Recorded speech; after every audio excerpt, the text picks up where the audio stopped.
पवारसाहेब, लोकसभेला पण सांगायचे माझी शेवटची निवडणूक आहे, सुप्रियाकडे लक्ष द्या.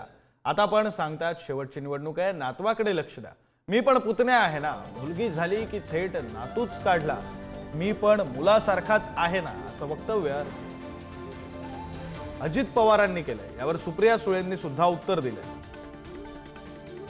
साहेबांची शेवटची निवडणूक आहे असं कुठला दुश्मन म्हणतो, हे शॉकिंग स्टेटमेंट आहे असं सुप्रिया सुळे यांनी उत्तर दिलं.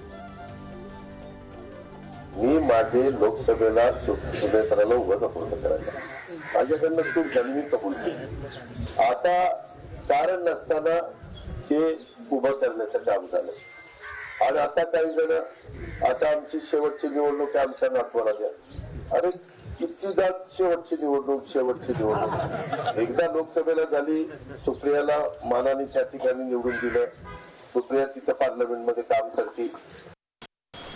अरे साहेबांची शेवटची निवडणूक आहे असं कुठला दुश्मन म्हणतोय?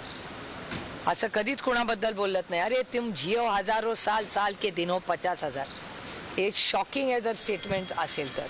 असं एक तर आदरणीय पवार साहेब इमोशनल कधीच दाखवत नाही. कुठल्याही नेत्याला इमोशन्स दाखवायला अधिकारच नसतो.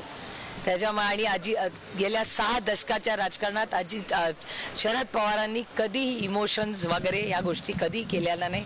त्यांनी कर्तृत्वावर, कष्टाने आणि विकासावरच मतं मागितलेली आहे.